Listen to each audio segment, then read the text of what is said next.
వారికి rotary club తరఫున ధన్యవాదాలు తెలియజేస్తున్నాను. అన్న మాట్లాడవలసిందే. నమస్కారం. ఈరోజు పెద్ద మనసుతో ఇక్కడికి విచ్చేసినటువంటి పక్కనే కుటుంబ సభ్యులకు అందరికీ కూడా ప్రత్యేకంగా ముందే ధన్యవాదాలు తెలియజేస్తున్నాను. సమాజంలో మన వంతు భాగంగా ఏ సమాజం అయితే మన అభివృద్ధికి సహకారం అందించి మనం ఉన్నత స్థితికి చేరుకోవడానికి అవకాశం ఇచ్చిందో ఆ సమాజ రుణాన్ని మనం ఎంతో కొంత ప్రతి ఒక్కరు కూడా తీర్చుకునేటువంటి గురుతర బాధ్యత మనందరి మీద ఉంటుంది.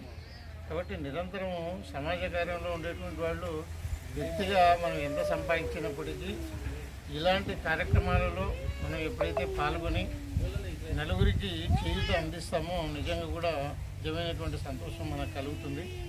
కాబట్టి ఆ రకంగా సమాజంలో ప్రతి ఒక్కరూ చేయవలసినటువంటి బాధ్యత ఈరోజు. ఎందుకంటే మన దేశంలో ప్రత్యేకించి ఇలాంటి సమస్యలు ఎన్నో ఉన్నాయి. కాబట్టి వీటన్నిటిని కూడా చదువుకొని సంస్కారం ఉన్నటువంటి వ్యక్తులు సమాజంలో ఒక స్థాయికి ఎదిగి సమాజం మనకు చేయూతనిచ్చింది కాబట్టి ఆ సమాజానికి మనం కూడా తిరిగి ఏదో ఒక రకంగా సాయం అందించేటువంటి ప్రయత్నం ప్రతి ఒక్కరూ ఎవరి శక్తి కొద్దీ భగవంతుడు ఇచ్చినటువంటి శక్తిలో ఎంతో కొంత మనం కూడా సాయం అందించి ఆ రకంగా మిగతా సమాజాన్ని ఆదుకుంటే ఈ సమాజం బాగుంటుంది, తద్వారా ఈ దేశం కూడా బాగుంటుంది అని చెప్పేసి అని నేను అందరినీ కోరుకుంటూ అవకాశం ఉన్న ప్రతి ఒక్కరు కూడా ఇలాంటి అవకాశాన్ని జీవితంలో ఎప్పుడైనా ఏదో సందర్భంలో సద్వినియోగం చేసుకోవాలని మనస్ఫూర్తిగా కోరుకుంటూ వారికి వారి కుటుంబ సభ్యులకి ఆ భగవంతుడు ఆయుర్వేదాలు అష్టైశ్వర్యాలు కలిగించాలని మనస్ఫూర్తిగా కోరుకుంటున్నాను.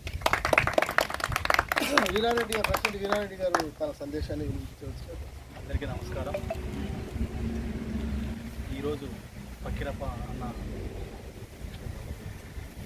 సహకారంతో అనాథ పిల్లలకు బుక్స్, ఫ్రూట్స్ అన్నీ ఇవ్వడం జరిగింది. వారికి రోటరీ క్లబ్ తరఫున మా యొక్క నమస్కారాలు తెలియజేసుకుంటాం.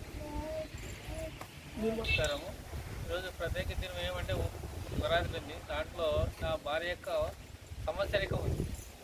దానికి జ్ఞాపకార్థంగాను మేము అనాథ మన ఆశ్రమం పిల్లలకు మా వంతుగా 10,000 అమౌంట్ కాంట్రిబ్యూషన్ వాళ్ళకి చదువు కానీ ఇంకా ఏదైనా ఉపయోగపడే విధంగా